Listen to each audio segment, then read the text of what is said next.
একদিকে যুদ্ধবন্ধে ইরানের সঙ্গে ফলপ্রসূ আলোচনার দাবি তুলছেন মার্কিন প্রেসিডেন্ট ডোনাল্ড ট্রাম্প, অন্যদিকে সেই দাবি উড়িয়ে দিয়ে ইসরায়েলের বিভিন্ন স্থানে আবারও ক্ষেপণাস্ত্রের তাণ্ডব চালিয়েছে তেহরান। নিশানা করা হয়েছে মধ্যপ্রাচ্য জুড়ে মার্কিন ঘাঁটিগুলোকেও। ইরানের ইসলামী বিপ্লবী গার্ড বাহিনী IRGC জানিয়েছে, সামরিক অভিযান ট্রু প্রমিস 4 এর ৭৮তম ধাপে ইসরায়েলের একাধিক গুরুত্বপূর্ণ ও সংবেদনশীল স্থাপনাকে টার্গেট করা হয়। এর মধ্যে রয়েছে পরমাণু শহর বলে খ্যাত ডিমোনা শহর, অর্থনৈতিক ও প্রশাসনিক কেন্দ্র তেল আবিব এবং দক্ষিণাঞ্চলের কৌশলগত শহর ইলাত। এর মাঝে বেশ কিছু ক্ষেপণাস্ত্র আঘাত হেনেছে বলেও জানিয়েছে তারা। IRGCর বিবৃতিতে শেষ দফার এই হামলাকে বিশেষ মাইলফলক হিসেবে উল্লেখ করা হয়েছে। ইরানি বাহিনী উন্নত প্রযুক্তির ইমাদ ও গুচ্ছ বোমাবাহী মাল্টি ওয়ারহেড কদর ক্ষেপণাস্ত্রের পাশাপাশি আক্রমণাত্মক ড্রোন ব্যবহার করে নির্দিষ্ট লক্ষ্যবস্তুতে আঘাত হানে। বিশেষ করে ডিমোনা সিটিতে দ্বিতীয়বারের মতো হামলার ঘটনা পরিস্থিতিকে আরও উদ্বেগজনক করে তুলেছে। এর আগে ডিমোনা ও পার্শ্ববর্তী আরাদ শহরে দুটি ক্ষেপণাস্ত্র সরাসরি আঘাত হানে, তাতে ২ শতাধিক মানুষ হতাহত হন।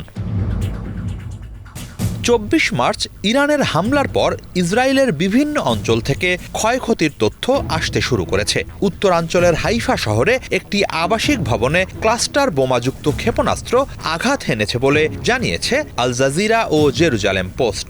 এছাড়া বিভিন্ন এলাকায় ক্ষেপণাস্ত্রের ধ্বংসাবশেষ পড়েও ক্ষয়ক্ষতির তথ্য পাওয়া গেছে। তেল আবিব এলাকায় একটি ইরানি ক্ষেপণাস্ত্র ভূপাতিত করার পর তার ধ্বংসাবশেষের আঘাতে অন্তত ৬ জন আহত হয়েছেন বলে ইসরায়েলি জরুরি সেবা সংস্থা মাগেন ডেভিড অ্যাডাম জানিয়েছে। ইসরায়েলি সংবাদ মাধ্যমের প্রতিবেদনে পুলিশের তেল আবিব জেলা কমান্ডারের বরাত দিয়ে জানানো হয়েছে, ১০০ কেজি ওজনের একটি ওয়ারহেডবাহী ক্ষেপণাস্ত্র ওই স্থানে আঘাত হেনেছে। সরাসরি সম্প্রচারিত ফুটেজে ইরানের সাম্প্রতিক ক্ষেপণাস্ত্র হামলার পর তেল আবিবের একটি অংশে ব্যাপক ক্ষয়ক্ষতির দৃশ্য দেখা গেছে। গণমাধ্যমের প্রতিবেদনে বলা হয়েছে, ইরানি হামলার কারণে ইসরায়েল আরেকটি ভয়াবহ রাত পার করেছে।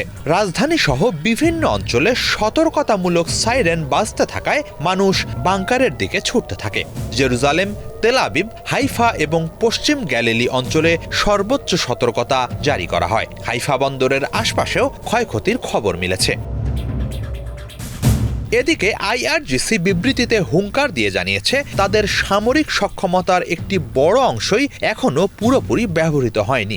IRGCর অনেক ইউনিটের পাশাপাশি দেশটির বাসিজ স্বেচ্ছাসেবক বাহিনীর বিপুল সংখ্যক সদস্য এখনও সরাসরি সংঘাতে অংশ নেয়নি। তাদের সম্ভাব্য অংশগ্রহণ পরিস্থিতিকে আরও জটিল ও ভয়াবহ করে তুলবে বলে সতর্ক করা হয়েছে।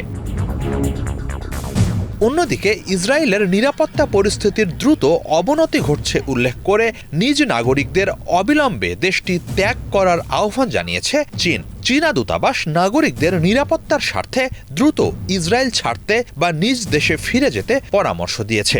একই সঙ্গে মিশরের সীমান্তবর্তী তাবা ক্রসিং ব্যবহার করে নাগরিকদের সরিয়ে নেওয়ার একটি পরিকল্পনাও গ্রহণ করা হয়েছে বলে জানিয়েছে তারা। চীনা কর্তৃপক্ষ আরও জানায়, ইসরায়েল জুড়ে ক্ষেপণাস্ত্র ও ড্রোন হামলার সংখ্যা এবং তীব্রতা ক্রমাগত বাড়ছে, যার ফলে হতাহত ও সম্পদের ক্ষয়ক্ষতি বৃদ্ধি পাচ্ছে।